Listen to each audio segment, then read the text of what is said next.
Good morning, everyone. I am Jacqueline Imbrado, and today our topic is all about main purpose of communication. But first, what is communication?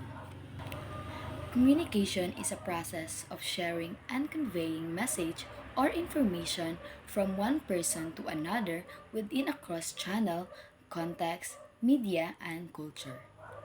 It is the act of transferring information from one person to another person or a group.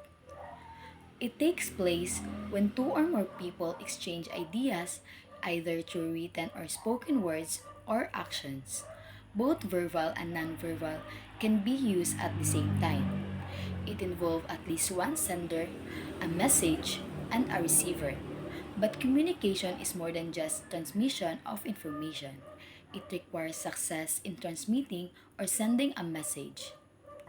Communication means sharing or exchanging information, ideas, or feelings between people. It means we need at least two or more person involved in communication. We cannot call it communication if it only involves one person because communication is the act of transferring information from one person to another. So you have someone to transfer your message. You have someone to exchange your message with, and that's communication. Communication can happen through words like we are talking or writing a message to someone. So that's what we call verbal communication. So verbal communication because we use words. So we use words to express our feelings, to share our information and ideas to someone. Communication not only involve verbal communication, it also involve non-verbal communication, which is our gesture, facial expression, and body language. That's why we need to be careful in our actions every time because someone might misunderstood us because they don't understand what we are acting. So, like example, you are watching someone because you admire him or her, but for him, it is like you are judging him because you are watching him. That's why we need to be careful through our actions. Like what I've mentioned earlier, communication involves three main parts, which is the sender, the message, and the receiver. The sender is the one who shared the message, and the message is the information or ideas being shared. And lastly, the receiver is the one who gets and understand the message. I have example for you to understand easily. Example, a teacher explaining a lesson to students. So, in that example, the sender there is the teacher because she is the one who sent a message. And the message is what the teacher is explaining or the lesson the teacher discussed to the student. And lastly, the receiver is of course the student because they are the one who gets and understand what is the teacher or what is the sender is giving to them. That is communication. And next, my other group mate will discuss to you the five major purpose of communication, which are the regulation control, social interaction, motivation, information, and emotional expression. I'll be discussing two major purposes of communication. So first purposes is we have the um, regulation or control, and the second one is we have the social interactions. Now these two purposes show how communication helps us manage behavior and build relationships in our daily life.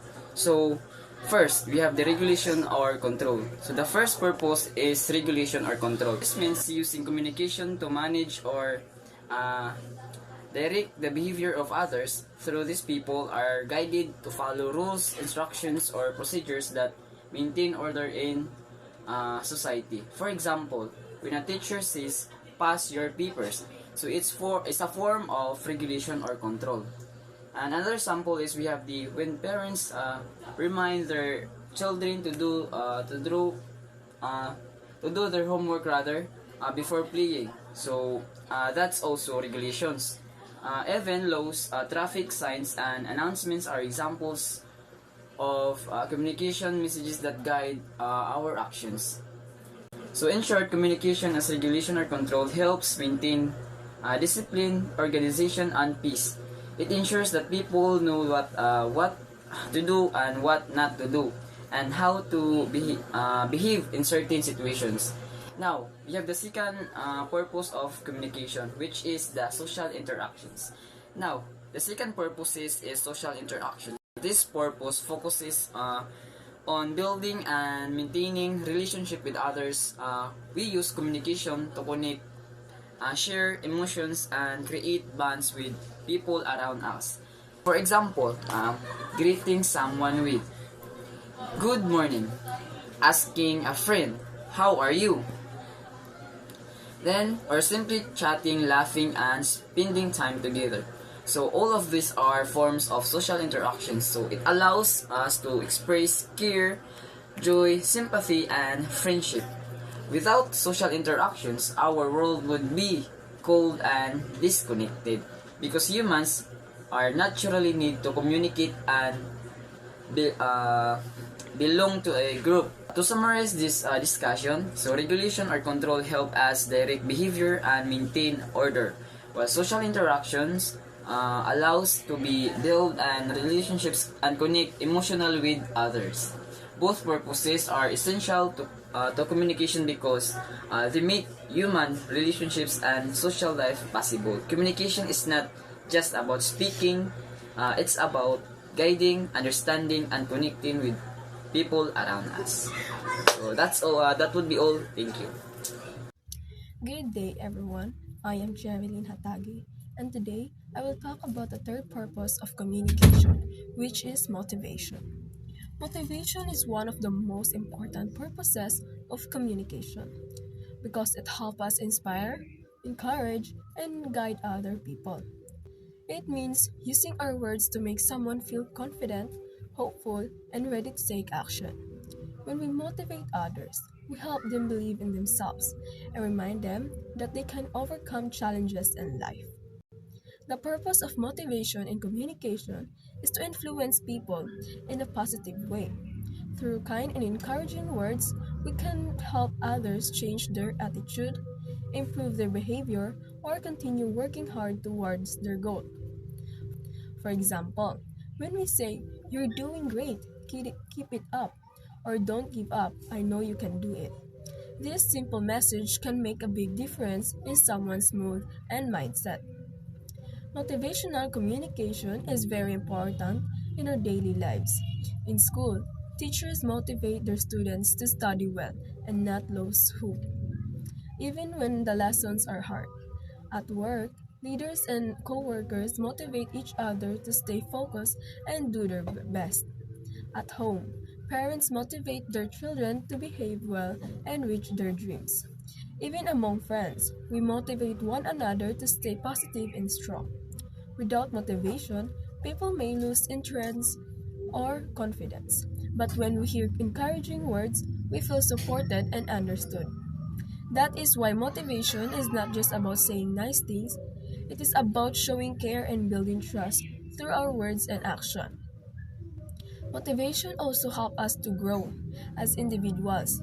When we communicate with motivation, we don't just inspire others, we also remind ourselves to stay strong, to keep trying, and to never give up on our dreams. In the end, the purpose of motivation and communication is to inspire and encourage and strengthen others.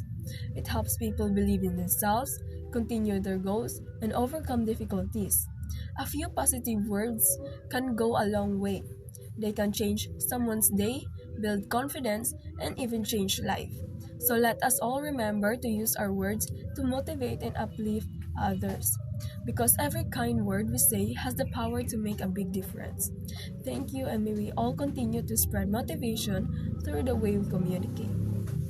I'll be discussing about emotional expression in main purposes of communications. One of the main purposes of communication is emotional expressions. This purpose focuses on how we use communication to share and express our feelings, moods, and attitudes toward others or certain situations. So, through emotional expression, we are able to let people know what we truly feel inside, whether it's happiness, sadness, anger, and excitement. Communication helps us release this emotion through different forms such as speaking, writing, facial expressions, gestures, or even body languages. So, for example, when we smile and say "I'm proud of you," it shows joy and appreciation. When we frown, speak in a low tone, It may show sadness or disappointment. These emotional signals help others understand us better and respond appropriately. So without emotional expression, it would be difficult to build a strong relationships or empathy and care for others. So emotional expression also plays an important role in our mental health and emotional health. By expressing what we feel, we avoid keeping emotion bottled up, which can cause stress or conflict. It allows open communication, builds trust, and creates emotional balance. In school, families, and workplaces, expressing emotions properly helps maintain a positive environment and encourages understanding and cooperation. Lastly, emotional expression as a purpose of communication goes beyond just talking or exchanging information. It's about connecting with others on a deeper human level. It allows us to show our true selves, strengthen our relationships, and create meaningful connections that make communication more sincere and effective. And next, at last, I will discuss about the information. Information refers to the data that has been processed, organized, or structured in a way that makes it meaningful and useful to the person receiving it. Unlike raw data, which are just facts and figures without context, information helps people understand situations, make decisions, and solve problems. In communication, information is one of the main purposes of it. Allows people to share knowledge, ideas, facts, and instruction. For example, when a teacher explains a lesson or when you read news online, informing are being communicated. Information can come in many forms such as written text, spoken words, images, videos, or symbols. It can be accurate or source and how it presented.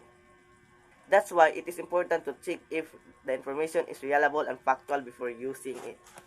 In short, information gives meaning to data and helps people understand the world. It plays a vital role in education, business, and technology. And one of the purpose of information is to inform, means to provide someone with information, facts, or knowledge about something. It involves sharing details, data, or insight to help others understand a topic, situation, or issue. Informing can be done through various means such as first is telling, sharing informing directly with someone. Two is writing, creating content like articles, reports, or messages. Next is teaching, educating others through instruction or guidance. At last is sharing, distributing information through various channels like social media or presentation. The goal of informing is to educate, update, or enlighten others, often to help them make informed decisions or gain a deeper understanding of a subject. Information refers to knowledge or facts about something often obtained through observation, research, or communication. It can be in various forms such as text, image, audio, or video, and it's used to inform, educate, or support making decisions. Information can be factual. Factual is based on verifiable evidence and data. Next is descriptive, providing details about a person, place, object, or event. Next is part of information is analytical, interpreting or explaining the meaning of data or information. At last is contextual, providing background or framework for understanding information. Information Information plays a crucial role in various aspects of life, including education, research, business, and personal decision making. Here are some examples of information. And first example of information is number one is news article. Reports on current events, politics, sports, and entertainment. Next is research finding, results of studies, experiment, or surveys. And number two, instructional guide, steps-by-step instruction for completing a task or using a product. At number four is product description, details about a product, features, specifications, and benefits. Next is historical records, document photographs of other records of past events or eras. At number six is educational materials like textbook, lectures, or online courses. And number seven, data and statistical. This is used numerical information used to analyze trends or patterns. And next is user manual, instruction for using a product or software. And Second of the last is travel guides. It is information about destination, attraction, and activities, like as maps. And at last, company reports. This including financial statement, annual reports, or other business information. There are just a few examples, but information can take many forms and be presented in a various ways. And at last, information is a valuable resource that empowers us to make informed decisions, expand our knowledge, and navigate the world around us. By recognizing the different forms and application of information, we can harness its potential to improve our lives and achieve our goals.